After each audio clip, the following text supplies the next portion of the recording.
And welcome to my channel Desi Angrez. आज मैं एक एनिमे सीरीज़ की बात करने जा रहा हूं जिसका नाम है फुल मेटल अल्केमिस्ट और मेरा रिकमेंडेशन इसके लिए मस्ट वॉच है। बहुत ही बढ़िया सीरीज़ है, बहुत ही ज़बरदस्त एनिमे है ये। और इससे पहले कि मैं रिव्यू शुरू करूँ, आप लोग जल्दी से मेरे चैनल को सब्सक्राइब कर लीजिए ताकि आपको और भी टीवी सीरीज़ के रिव्यू की नोटिफिकेशन मिल सके। डिस्क्रिप्शन की बात करता हूँ मैं। इस सीरीज़ में दो भाई दिखाए गए हैं जिनकी माँ मर चुकी है। तो दोनों भाई माँ को वापस ज़िंदा करने के लिए एक रिचुअल परफॉर्म करते हैं, लेकिन वो रिचुअल फेल हो जाता है और उसके कारण एक भाई का हाथ और पैर पूरी तरह से नष्ट हो जाता है और दूसरे भाई की पूरी बॉडी ही नष्ट हो जाती है। तो आइए और बात करते हैं सीरीज़ के बारे में। सबसे पहले तो ये बता दूं कि ये सेम नाम की जापानीज मांगा पर बेस्ड एक सीरीज़ है और मांगा को लिखा था हिरोमू अराकावा ने। इसमें टोटल 51 एपिसोड्स है और ये दिखाया गया था 2003 से 2004 के बीच में। अच्छा, ये सीरीज़ जब चल रही थी तब मांगा भी लिखा जा रहा था, यानी कि मांगा ख़त्म नहीं हुआ था। अब हुआ यूँ कि सीरीज़ ने मांगा की कहानी को कैच कर लिया। अब शो को तो बीच में बंद नहीं कर सकते, लेकिन दूसरी तरफ मांगा की कहानी भी कंप्लीट नहीं हुई है। तो फिर सीरीज़ के राइटर्स ने अपनी कहानी उसमें दिखानी शुरू कर दी, यानी कि वो अपने हिसाब से कहानी को कंटिन्यू करने लगे।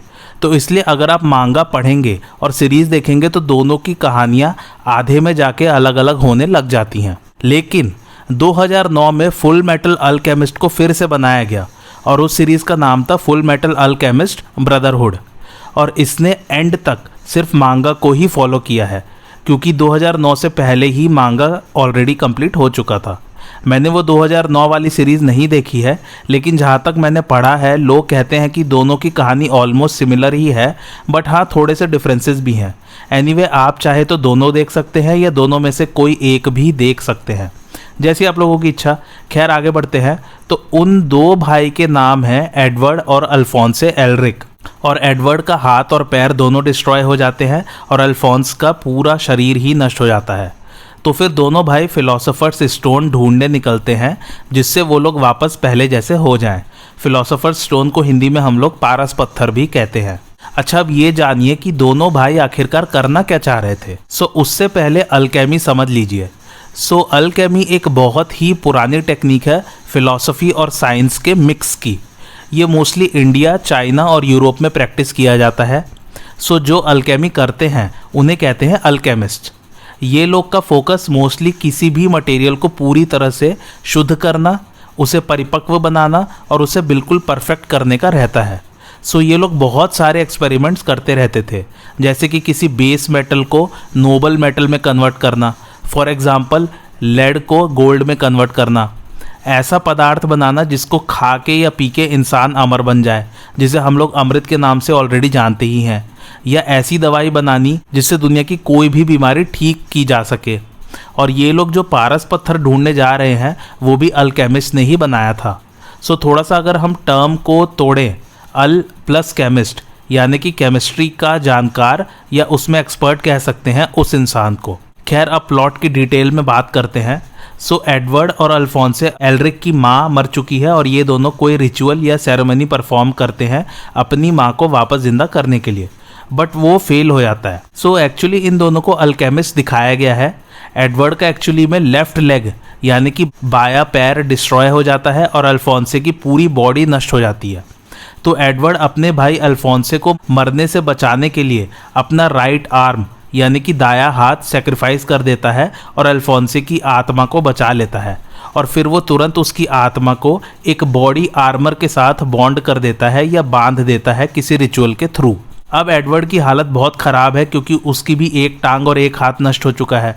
अल्फोंसे तुरंत एडवर्ड को एक कंपनी में ले जाता है जहाँ स्टील के प्रोस्थेटिक्स बनाए जाते हैं। प्रोस्थेटिक्स क्या होता है ये मैंने आपको घोस्ट इन द शेल वाली टीवी सीरीज़ में समझा ही दिया था। तो एडवर्ड के हाथ और पैर उस स्टील प्रोस्थेटिक्स से रिप्लेस कर दिए जाते हैं, यानी कि एडवर्ड के हाथ और पैर अब स्टील के हैं और वो उनको कंट्रोल भी कर सकता है, क्योंकि ये प्रोस्थेटिक्स बहुत एडवांस दिखाए गए हैं कि जैसे मानो असली हाथ या पैर ही हो। दोनों भाई फिर अपना घर जला देते हैं जिससे कि उनको कभी भी वापस आने का कोई बहाना ना मिल सके और वो लोग ये मिशन लेके निकलते हैं कि वो लोग अपना शरीर वापस पा कर रहेंगे हर हालत में पारस पत्थर को ढूंढ के। कर्नल रॉय मस्टैंग, जो कि काइंड ऑफ एडवर्ड का सुपीरियर है, वो एडवर्ड को कहता है कि उसे स्टेट अल्केमी का एग्ज़ाम देना चाहिए। लेकिन एक बार अगर आपने एग्ज़ाम पास कर लिया तो फिर उसकी सबसे पहली ड्यूटी मिलिट्री के लिए है, या इसमें जैसा बताया है फ्यूरर के लिए। और स्टेट अल्केमिस्ट को लोग मिलिट्री का कुत्ता भी कहकर बुलाते हैं। फ्यूरर मतलब काइंड ऑफ बॉस ही हो गया, जैसे जर्मनी के समय में हिटलर था वैसे ही। लेकिन एडवर्ड इस एग्ज़ाम को इसलिए पास करना चाहता है क्योंकि एक बार वो स्टेट अल्केमिस्ट बन गया तो फिर उसे अल्केमी परफॉर्म करने के लिए किसी की परमिशन नहीं लेनी पड़ेगी। सो इसमें ऐसा दिखाया गया है कि अल्केमी परफॉर्म करने के लिए एक सर्कल बनाना पड़ता है पहले, और उसमें भी कुछ डिज़ाइन होता है, उसी को बोलते हैं ट्रांसम्यूटेशन सर्कल। दूसरी बात, एग्ज़ाम पास करने के कारण एडवर्ड काफ़ी सारी रिसर्च को एक्सेस कर सकता है जो कि अलाउड नहीं है नॉर्मल लोगों के लिए। तो वो रिसर्च उसे पारस पत्थर ढूंढने में मदद करेगी। और बाद में एडवर्ड को पता चलता है कि उसका अल्केमिस्ट वाला नाम है फुल मेटल अल्केमिस्ट। वैसे ही Colonel Roy Mustang Flame Alchemist है, यानी कि उनकी स्पेशलिटी या पावर्स कह सकते हैं आग की या फ्लेम्स की है। और चूंकि एडवर्ड की आधी बॉडी मेटल की है इसलिए उसे फुल मेटल अल्केमिस्ट कहा गया है इसमें। खैर, इसमें फिर आगे कहानी ऐसी ही चलती रहेगी। जैसे थोड़ा सा और बताता हूँ, एडवर्ड और अल्फोंसे एक डॉक्टर मार्को नाम के बंदे से मिलते हैं जिसने पारस पत्थर को इशवाल सिविल वार के दौरान इस्तेमाल किया था। डॉक्टर मार्को फिर बताता है कि पारस पत्थर से रिलेटेड नोट्स उसने सेंट्रल सिटी में रखे हुए हैं। उसी दौरान एक स्कार नाम का बंदा उन पर अटैक कर देता है, लेकिन अल्फोंसे और एडवर्ड उसे मिलकर हरा देते हैं और सेंट्रल सिटी चले आते हैं। लेकिन फिर दो विलेंस और आते हैं जिनका नाम है लस्ट और ग्लटनी। ये लोग डॉक्टर मार्को से पारस पत्थर से रिलेटेड इन्फॉर्मेशन निकलवा के उसे मार देते हैं। फिर एल्रिक्स को पता चलता है कि पारस पत्थर बनाने के लिए जिंदा इंसानों का यूज़ होता है। फिर आगे जाके इनका सामना होमनकुलाई नाम के क्रिएचर से होता है।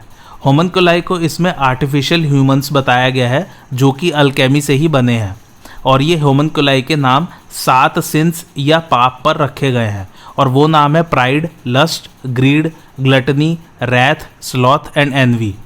जैसे हमारे यहाँ रावण के 10 सर 10 अलग बुरी भावनाओं को प्रदर्शित करते हैं, बस वैसे ही। एनीवे, कहानी ऐसे ही बढ़ती रहेगी आगे। एडवर्ड और अल्फोंसे ट्रैवल करते रहेंगे पारस पत्थर की खोज में, और रास्ते में इन्हें और भी अल्केमिस्ट या विलेंस मिलेंगे जिनसे इनकी लड़ाई होगी। कुछ जगह दोस्त भी बनेंगे। सो हर एपिसोड में जैसे ये लोग अलग अलग शहर या गांव से गुजरते हैं तो वहाँ की प्रॉब्लम सॉल्व करते हुए जाते हैं, या वहाँ अगर कोई विलेन है तो उससे लड़ते हैं, और एक कंटिन्यूस कहानी भी साथ साथ चलती रहती है। एनीवे, मेरा रिकमेंडेशन मस्ट वॉच है। जैपनीज़ एनिमे है और इसकी कहानी बहुत ही यूनिक और इनोवेटिव है। मतलब कि कहानी बिल्कुल सोच के परे है। कहानी में आगे और भी बहुत कुछ होता है, ये तो मैंने अभी बस बिल्कुल शुरुआत ही बताया है आपको। आगे कहानी और भी मस्त और ज़बरदस्त होती चली जाएगी। एक से बढ़कर एक विलेंस आएंगे और इसका जो कंसेप्ट है वो और गहरा होता चला जाएगा अल्केमी का। सो आप लोगों को बहुत कुछ नया नया जानने को मिलेगा सीरीज़ के दौरान। एक्शन सीन्स ऑब्वियसली बहुत गज़ब के हैं, और फिर से कहता हूँ कहानी बिल्कुल ही हमारी कल्पना के परे है। बहुत ही हाई लेवल पर जाती है आगे जाके इस सीरीज़ की कहानी। अच्छा, एक बात और, चूँकि अल्फोंसे की बॉडी अब एक सूट ऑफ आर्मर है तो उसे किसी भी इंसानी नीड्स की ज़रूरत नहीं है, जैसे खाना, सोना, पीना या थक जाना। यहाँ तक कि सांस लेने की भी ज़रूरत नहीं है। और दूसरी बात, एक रीज़न और है जिसके कारण कुछ अल्केमिस्ट को ट्रांसम्यूटेशन सर्कल की ज़रूरत नहीं पड़ती है। एक्चुअली जब एडवर्ड और अल्फोंसे अपनी माँ को वापस ज़िंदा करने की कोशिश कर रहे थे तो एडवर्ड ने एक गेट देखा था जिसका नाम है द ट्रूथ। उस गेट को जो देख लेता है उसे फिर ट्रांसम्यूटेशन सर्कल की ज़रूरत नहीं पड़ती है अल्केमी परफॉर्म करने के लिए। और ऐसे अल्केमिस्ट बहुत रेयर हैं, मतलब कि बस 2-4 ही हैं। अल्फोंसे इसलिए नहीं देख पाया था गेट क्योंकि उस वक्त तक वो काइंड ऑफ मर चुका था या बेहोश हो चुका था, क्योंकि उसकी आत्मा ने उसकी बॉडी छोड़ दी थी। इसलिए अल्फोंसे को ट्रांसम्यूटेशन सर्कल बनाने की ज़रूरत पड़ती है अल्केमी परफॉर्म करने के लिए। IMDb रेटिंग की बात करें तो वो है 8.5, जिसे रेट किया लगभग 73,000 लोगों ने। और ये टॉप 250 IMDb टीवी शोज़ में भी आता है और इसका रैंक है 216। तो अब आप खुद ही समझ लीजिए कि कितनी बढ़िया सीरीज़ है। टॉप 250 शोज़ में इसका रैंक है।